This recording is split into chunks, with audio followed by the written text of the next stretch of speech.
Finally, home sweet home. Udaipur to this place we did. So that's 702 kilometers thanks to all the farmer rallies.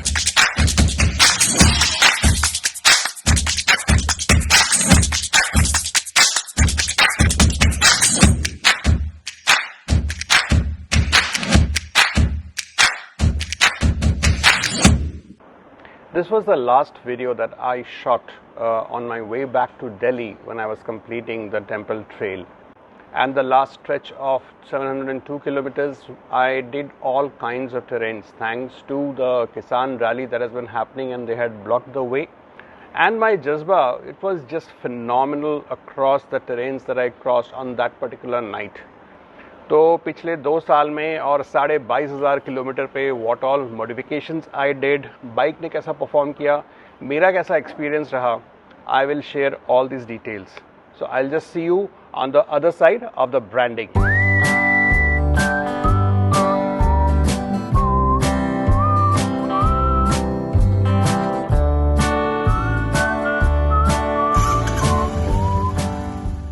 आज का जो video है ये थोड़ा सा लंबा होने वाला है because I will be covering a lot of aspects about the bike.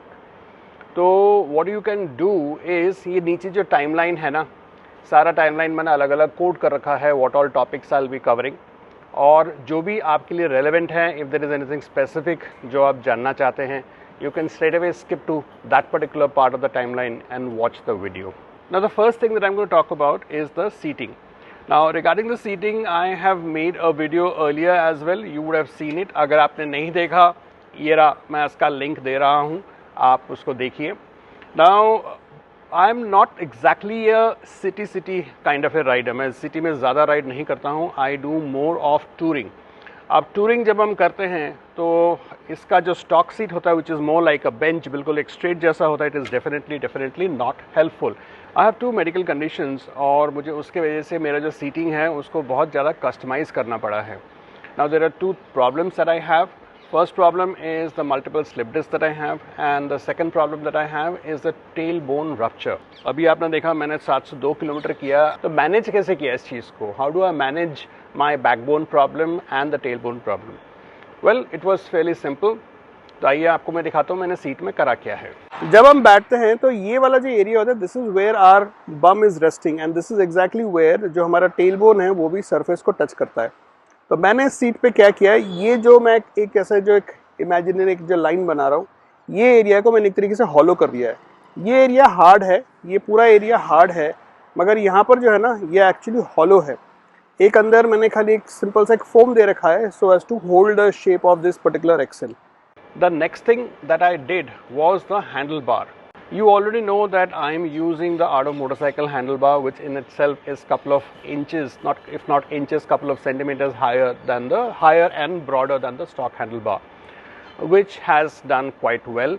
मैंने पहले भी इसको लेके काफ़ी सारे टूर्स करे हैं, but this time before I went on for my temple trail, 3,500 kilometre का जो मेरा रन था, मैंने इस हैंडल बार में थोड़ा सा और चेंज करा, और वो चेंज जो है वो था कि इसके नीचे मैंने राइजर्स लगाए, राइजर्स लगा के इसको थोड़ा सा और मैंने रेस कर दिया.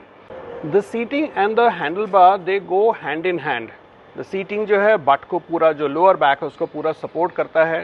Handle bar on the other side, beside giving you the perfect control the way you want it, what it also does, it keeps your back straight. अगर हैंडल बार छोटा होता है तो मैं सामने की तरफ झुका हुआ होऊंगा, और it would be slightly in an uncomfortable position.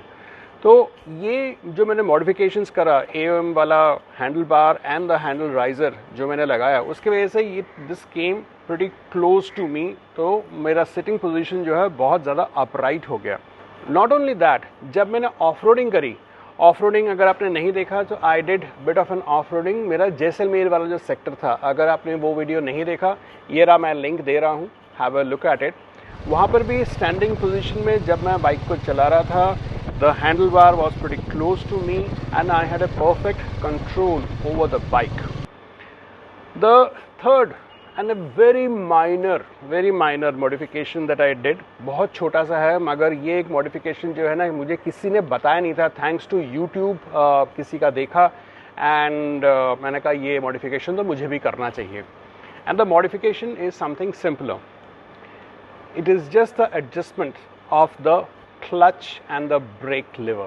Adjustment का मतलब ये है कि ये इसका जो पोजीशन होता है नॉर्मली काफ़ी इस अपराइट होता है, अपराइट मतलब ऊंचा इस पोजीशन पे होता है ना। जब वो इस पोजीशन पे होता है आप यहाँ पर इसको ऑपरेट करते हैं, थोड़ी देर बाद हाथ में, उंगलियों में, रिस्ट में दर्द होने लग जाता है। Whereas it is recommended by the experts कि ये जो पोजीशन है ये पूरा स्ट्रेट होना चाहिए। ये देखिए पूरा का पूरा ऐसे स्ट्रेट होना चाहिए, ठीक है। जब आपका आर्म पूरा, ये जो फो आर्म है, फो आर्म से लेके आपके फिंगर्स से ये पूरा स्ट्रेट है and this is exactly where the lever also comes, this is the perfect position. And जैसे मैंने कई बार ड्यूरिंग द टूर भी मैंने जो आपने सारे एपिसोड्स देखे ही होंगे उसमें मैंने कई बार जिक्र करा कि लॉन्ग डिस्टेंस जब मैंने राइड किया मुझे एक बार भी हाथ पे, शोल्डर पे, कहीं पर भी कोई भी पेन या डिस्कम्फर्ट नहीं हुआ। सो जो नेक्स्ट वाला जो प्रॉब्लम है ये एक बहुत ही कॉमन प्रॉब्लम है and most of the riders have been facing this particular problem.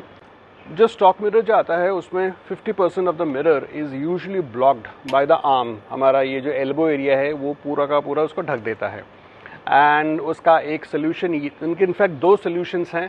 Solution number 1 ये है कि आप वो जो छोटा वाला जो एक मिरर जैसे एक आता है, यू प्लेस दैट 100 रुपीज़ का आता है, यू पेस्ट इट समवेयर।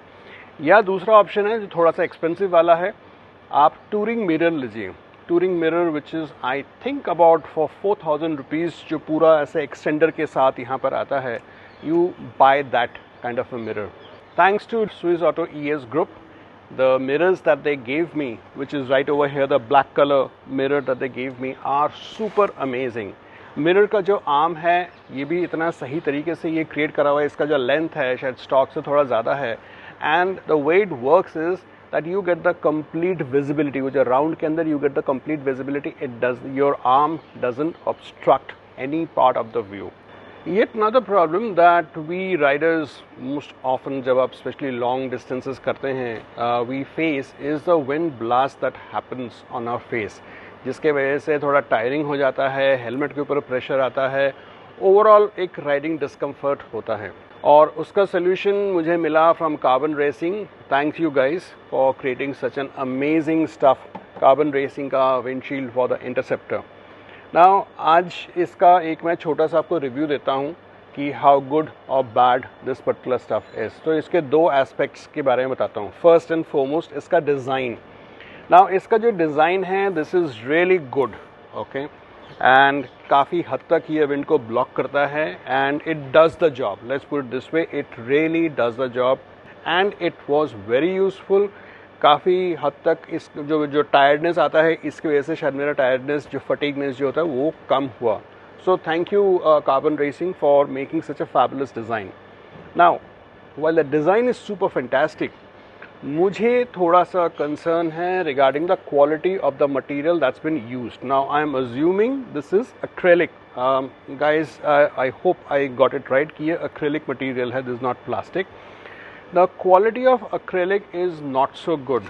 अगर आप इसके थ्रू देखेंगे तो आपको पूरा एक डिस्टॉर्शन आएगा, it is not a clear vision. Now two I will give you a comparison.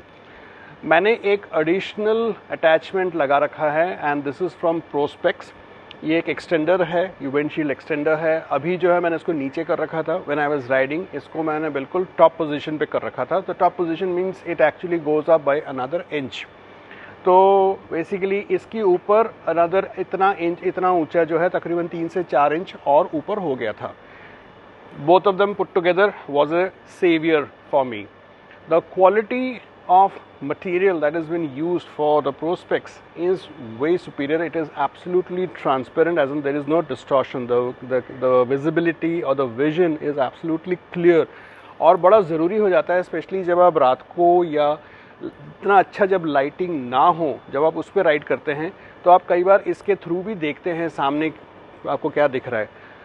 Carbon Racing का जो विंडशील्ड है इसमें थोड़ा सा डिस्टॉर्शन है, थैंकफुली प्रोस्पेक्स में कोई भी डिस्टॉर्शन नहीं है। But that's my only feedback to the Carbon Racing team. You have done a super fabulous stuff. थोड़ा सा इसका जो विजन है, इसमें से जो क्लैरिटी है, if you could just fix this, I think you are home. And zero vibration, all kinds of condition, all kinds of speed, high speed, low speed. This was very stable.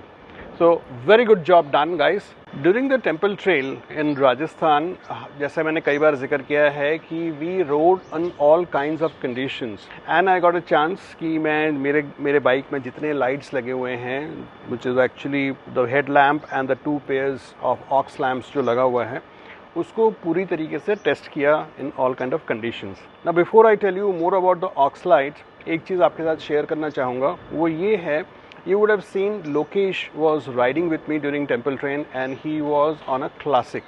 जी हाँ, Bullet 350 Classic पे था.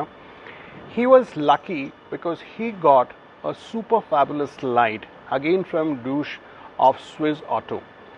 Now Douche का जो Swiss Auto का जो light था, which is actually an aluminium base, aluminium frame के ऊपर पूरा था, it has a super amazing light quality. It was super duper bright and very sharp and focused. Before I tell you more about the aux lamps, पहले ज़रा headlamp के बारे में बात कर लेते हैं। जो मैं हेडलैम्प जो मैं यूज़ कर रहा हूँ, this has got the Osram light.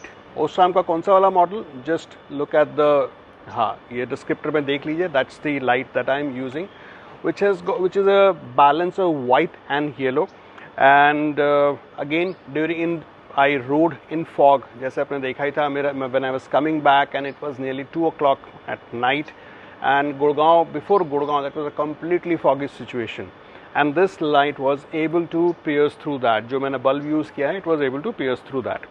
Now coming to the aux, ये वाला लाइट के बारे में मैंने पहले भी कई बार जिक्र करा है। I first used the light last year जब मैं कसौल का ट्रिप किया था। अगर आपने मेरा कसौल वाला ट्रिप नहीं देखा है, here is the link, have a look at that, और मैंने डिस्क्रिप्टर पे भी लिंक डाल दिया है। This I call the master blaster. I was coming from Tanout Mata. We were heading back to Jaisalmer. काफ़ी देर हो चुका था और आपको पता ही है middle of the desert how dark it can be. So my master blaster, not only for me but also for a couple of other vehicles and bikes which were just behind me, it floodlit the road for all of us. बस इसका एक ही है कि opposite side से जब traffic आता है, I switch it off. At the same time, ज़्यादा टाइम मुझे करने की ज़रूरत नहीं पड़ती है because the way this light has been positioned, okay, there is a scientific way of positioning this particular light. I did that again before the trip ताकि road तो पूरा illuminate हो जाए but opposite side से traffic को कोई दिक्कत ना हो। अगर आपने मेरा ये वाला वीडियो नहीं देखा है, ये रहा link, this is the video where I am talking about how to position lights. Have a look at it and you could also do it for yourself. So this is all extreme का light, इसका भी मैंने पहले review करा हुआ है। So this did very well. This time when I was coming back from Udaipur, जो अभी आपने मेरे शुरू के वीडियो में देखा, तो दिल्ली के पास आते आते इनफैक्ट जस्ट बिफोर मानेसर वाले एरिया में, दारूहड़े मानेसर वाले एरिया में, it was completely foggy and also the fact कि रोड ब्लॉक्स के चक्कर में हम लोग जो रेवाड़ी के अंदर जो घुस गए थे, किसी विलेज के अंदर घुस गए थे, I don't know where the hell we were. This light was a savior. This was able to cut through the fog. Now it was able to cut through the fog for 2 primary reasons. Number 1, the position. It is always recommended कि अगर आपका ये fog lamp हो तो ये मतलब ज़मीन से 2 फीट की ऊंचाई पे रहे, उसके ऊपर ना रहे. It should be under 2 feet, under 24 inches. So that is how this has been positioned. Second is इसका जब मैंने उसको obviously beam वगैरह सेट कर दिया था, इसका colour, this is not 100% yellow, or this is not a pure yellow kind of a light. Let me just light it up for you. So this is not pure yellow kind of a light, but this is yellow enough to cut through the lower end of the fog. So thanks to the Mad Dog lights, these are not the top of the line lights, they have a newer version also, but these lights were good enough and they did the job very well. I was not stranded in the fog. I was able to see the road very clearly ahead of me. मैं जज्बा को तो हर किस्म के conditions में मैं इसको ride कर चुका हूँ, इसको एक्सट्रीम ऑफ रोड पे लेके जा चुका हूँ.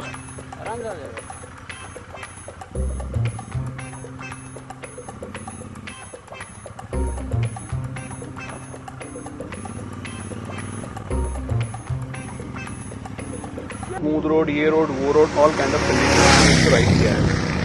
The default design of the bike is super duper amazing, इसमें कोई शक नहीं है, मगर मुझे ऐसा लगा कि इसका जो सस्पेंशन है ना, शायद थोड़ा सा सॉफ्ट है. मे बी फॉर मी, मैं ये नहीं बोल रहा कि जो स्टॉक में आता है उसमें कोई ख़राबी है, ऐसा कुछ नहीं है. It's is very well design. but it was little lighter. Yo, wow. That was बिजली, that was a thunder. ना सस्पेंशन को हार्डर करने के लिए I had two options. Number one, इस पर मैं सस्पेंशन के अंदर मैं डिस्टेंस ऐड करूं जिससे कॉयल का जो प्रेशर है वो थोड़ा सा बढ़ेगा. And the second option was that I change the fork coil. The default fork coil और the stock fork coil that is used, if I am not wrong, it is I think about 5 या फिर 2W जो use होता है, जो company की तरफ से जो रिकमेंडेड है या कंपनी जो यूज़ करती है. आई वॉन्टेड समथिंग हैवियर, तो मैंने इस पर डिस्टेंस तो ऐड नहीं किया. What I chose to do was change the fork oil. I wanted to do 10 or 15W oil in my forks. वो तो खैर मुझे मिला नहीं, but the next best जो मेरे पास available था उस टाइम पे मार्केट पे, that was 20. So I used 20 and मैंने दोनों fork को सारा कुछ करके सर्विस करके I installed. Till date I have ridden about 4 to 4,500 kilometers with that particular oil, and the overall performance handling is super duper amazing. चाहे वो cornering करते वक्त हो, चाहे आपका बिल्कुल भयंकर ख़राब वाला सड़कें हो या ऑफ रोड्स हो, आपका नॉर्मल वाला टर्मैक हो, तो ओवरऑल जो आपको एक जो फीडबैक मिलता है, ये एक जो आपको राइडिंग कॉन्फिडेंस मिलता है, that is super duper fabulous. Now while I am talking about suspension, I have to talk about the wheels. When I say wheels, I am actually referring to the tyres. I have already done couple of videos on that. अगर आपने नहीं देखा है, here is the link. Please have a look at it. It is about the Ralco tires that I use. I use the stock tires for 15,000 kilometers और उसके बाद मैंने इसको shift किया to Ralco. Till date, I have done about 8,000 kilometers, 7.5 to 8,000 kilometers on Ralco. Again, multiple conditions. हाँ, एक condition ride नहीं किया, that is the ice. Ice या स्नो पे मैंने इसको राइड नहीं किया है. I intend doing it very soon. Performance I would say 9 on 10. 9 on 10 मैं 1 क्यों नहीं दे रहा हूँ? इसका जो टायर का जो कंपाउंड है, इट इज़ हार्ड, राइट. जब मैं इसको प्रीली के साथ कंपेयर करता हूँ तो वो एक जगह पे जो ये लूज़ कर जाता है वो है इसकी ग्रिपिंग. मतलब वो अगर 10 on 10 है तो ये 9 on 10 है ग्रिपिंग पे. And that's the only difference. Cost wise and all those things, खैर वो तो आप जानते ही हो, और नहीं जानते तो have a look at the video which is right over here. तो इसका सम टोटल हुआ यूँ कि वॉबलिंग इशू ख़त्म हो गया है. राइड हैंडलिंग जो है सुपर अमेजिंग वाला है.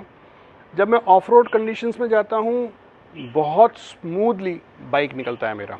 मतलब वो जो एक बॉटम आउट होने वाला जो एक प्रॉब्लम था, अब ये बाइक जो है बॉटम आउट नहीं होता है. So I am really happy that I did that change. Thanks to Divya Prakash paaji. He recommended me the change and it has worked. India में बाइक हो या गाड़ी, कोई भी गाड़ी हो, कोई भी बाइक हो, नो मैटर हाउ चीप और प्रीमियम इट माइट बी, हर कोई एक सवाल ज़रूर पूछता है, माइलेज कितना है इसका. Typically, I have always been getting about 25 to 26 in city, और जो मेरा बेस्ट जो माइलेज था that was about 32. It was last to last year जब मैं केदारनाथ से वापस आ रहा था, उस टाइम पे मुझे इसका माइलेज मिला था 32. Just before I did the temple trail, मैंने एक छोटा सा टेस्ट रन करा था दिल्ली जयपुर का, just to check the suspension. जी हाँ, सस्पेंशन का काम उसी वक्त हुआ था, और मुझे टूर पे जाने से पहले I wanted to figure it out कि कैसे काम कर रहा है, कैसे काम नहीं कर रहा है. उस दौरान I got an opportunity to see optimum speed that this bike we can ride this particular bike, or we should ride this particular bike and also get the maximum mileage. तो मैंने realize करा, if I ride this bike at 80 to 90 के बीच में, the average that I got was 35 kilometers to a liter. I don't know whether it's the highest so far or not. In case there is somebody who has got higher than 35, I would request please share नीचे comment section पे, या जैसे भी हो आप please communicate करें what kind of mileage you would have got riding the interceptor. तो I got 35 जब मैंने दिल्ली जयपुर दिल्ली करा था, एंड 40-50 की स्पीड में नहीं, 80 से 90 के स्पीड पे करा था. So that way I have been very happy with the mileage that I have been getting with this particular bike. और इसका जो पावर है, इसका जो परफॉर्मेंस है इंजन का, उसके बारे में क्या कहना है, there is enough and more that's already been said in the YouTube and other spaces. मेरा इस पे टॉप स्पीड रहा है 173, that's maximum I could do, and that was only once that I did, तो पता चल गया कि बाइक जा सकती है। And usually when I am doing tours, because of the पूरा जो लोड रहता है इस पे and conditions and everything, I usually don't go beyond 120। उससे ऊपर जाने का खास मतलब बनता नहीं है, because I also need to enjoy आसपास जितना ब्यूटीफुल सीनरी है वो भी देखना चाहिए। एंड ज़्यादा स्पीड होगा तो फिर वो पता ही नहीं चलेगा कि क्या है क्या नहीं है, बिल्कुल टनल विजन बन जाएगा। So that is that for the performance. It's been doing very well, and mileage is super awesome. So again, no complaints with a 650cc kind of a bike. तो अभी तक जो है ना, हमने सारी अच्छी बातें बोल ली इस बाइक के बारे में। अब थोड़ी सी बुराई करते हैं इस बाइक की, कि बुराई नहीं बट लेट मी, कहते हैं ना कि नथिंग इज़ परफेक्ट, कोई भी चीज़ बिल्कुल परफेक्ट नहीं होती है। तो ये बहुत ही बढ़िया बाइक बनाई है रॉयल एनफील्ड वालों ने, बट इसमें कुछ एक चीज़ें हैं, कुछ छोटी छोटी चीज़ें हैं जो शायद it's more of a quality issue. तो फर्स्ट एंड फॉरमोस्ट, इसका जो पेट्रोल लिड जो है, पेट्रोल टैंक का जो लिड है और उसमें जो गैस्केट, रबर गैस्केट लगा होता है, वो बहुत ही इन्फीरियर क्वालिटी का है। पिछले 1 साल में 2 बार वो लिड कट चुका है। इस बार जब मैं बीकानेर से जैसलमेर की तरफ जा रहा था तो इसका रबर गैस्केट जो है ना कट गया था, और उसके वजह से इसमें से भयंकर तरीके से फ्यूल लीक हो रहा था। तो पॉलीथीन लगा के I completed rest of the trip. Point ये है कि एक बहुत सी छोटा सा चीज़ है, एंड हालांकि हर बार वारंटी के अंदर है, कंपनी वारंटी में उसको चेंज कर देती है, मगर पंगा ये है कि जब ये चेंज होता है इसके साथ सारे लॉक सेट चेंज हो जाते हैं, तो हर बार नया लॉक सेट आ जाता है, and it's an unnecessary expense. ठीक है, it's not an expense to me, but it is an expense to the company. Second, I had a very peculiar problem with the bike, very peculiar problem. Problem शुरू हुआ, इसका जो headlamp है वो आए दिन फ्यूज़ हो जाता था, all of a sudden it will just fuse हो जाता था, और उसके बाद इसके जो लाइट्स है, जो स्पीडोमीटर में जो लाइट हैं, वो जलने बुझने लग जाते थे।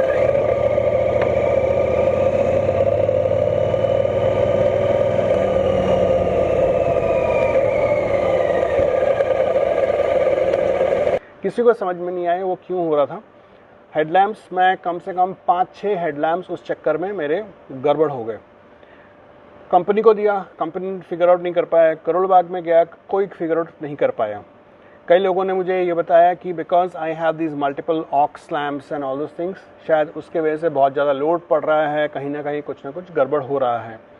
एंड एक बार को सारे ऑक्स लैम्प निकाल दिए, सब कुछ निकाल दिया, इसमें से ऑक्स लैम्प निकाल दिया, इसको जो हैज़र्ड वाला है, ब्लिंकर्स जो हैं वो उसको निकाल दिया, सब कुछ मैंने निकाल दिया। एंड उस राइड किया about 500-600 kilometres, still the problem persisted. During my temple trail 2 bar problem हुआ। एक बार तो the engine died, and the second time again वही, इसका जो बल्ब था वो बल्ब उसका फ्यूज़ हो गया। Before I left for temple trail I figured out कि इसका जो प्रॉब्लम है that is may be because of RR, the regulator rectifier. सारे टेस्ट वेस्ट करे गए थे, मगर कहीं से कुछ पता नहीं चला कि वही कल्प्रिट है, बट वो एक मेरा हंच था। So what I did was, before I left for temple trail I picked up RR, छोटा सा डिवाइस है, I picked it up and I bought it and अपने साथ में ले गया। तो प्लान ये था कि अगर ये प्रॉब्लम फिर से हुआ, I will not wait and get it replaced from one of the authorised service centre. And as it would happen, when I reached Udaipur, the problem happened. I went to the RE service center at Udaipur, और वहाँ पर उन्होंने मेरा RR change कर दिया। आज तकरीबन 2500 kilometre हो चुका है वो RR चेंज करे, और जो ब्लिंकिंग लाइट या लाइट फ्यूज़ होने वाला जो प्रॉब्लम था वो सारा का सारा हैज़ बिन एड्रेस्ड। अब वो प्रॉब्लम बिल्कुल भी नहीं है। मेरे सारे ऑक्स लैम्प अभी भी लगे हुए हैं, एंड उनको मैं अभी भी यूज़ करता हूँ। So point that I'm trying to make is quality. RE has made super fabulous bike, but कहीं ना कहीं क्वालिटी में इसके कुछ इश्यूज़ हैं, और वो भी की पार्ट्स के ऊपर क्वालिटी इश्यूज़ हैं। So एक छोटा सा सबमिशन है ये to the company that while you have made such fabulous bike, थोड़ा सा क्वालिटी पे भी ध्यान दो। And since we are talking on quality, the last part that I wanted to mention is the rusting. इसके अंदर बहुत अच्छा क्रोमिंग करा हुआ है, बट क्रोमिंग इतना भी अच्छा नहीं है कि मतलब रस्ट ना आए. We have other bikes also there in the market जिसके अंदर क्रोम करा हुआ है, बट इसमें अक्सर आप देखोगे कि डॉट्स आ जाते हैं या कोई ना कोई निशान आ जाता है, साइलेंसर के ऊपर आ जाता है, साइलेंसर के अंदर पूरा जंग लग चुका है. तो these are few things, these are few of the problems that are there in the bike, but like somebody has said, nothing is perfect. And जाते जाते इस बाइक की एक बहुत अच्छी बात ये है, this is an adaptable bike. This can adapt to a situation. आप इसको जैसे चाहो वैसे इसको मोल्ड कर सकते हो, अपने तरीके से इस पूरे बाइक को बना सकते हो. This bike can be recreated around you as per you. So how do I sum up my 22,500 kilometers? I am super happy. I consider myself to be very lucky that on that particular day जब मैं bike खरीदने गया था, मैं bullet खरीदने गया था, and I ended up buying an Interceptor. Thank God कि मैंने उस दिन ये बाइक देखा और मैंने इसको बुक किया, and suddenly I have a very big जज्बा in my life. तो जाते जाते आपको ये वीडियो कैसा लगा? Do share your comments and feedback at the comment section down below, and you can also share on my Insta handle which is wandering_som और on my Facebook which is wandering_som. ठीक है. And last thing to से, कहना तो नहीं चाहिए, आप तो कर ही दोगे. In case you have not subscribe to my channel wandering_som, do hit the, ये जो नीचे इधर है ना subscribe button, do hit the subscribe button and also click onto the bell so that you be the first person to come to know when my next video is uploaded. So till we meet with my next video, stay home, stay safe. Bye.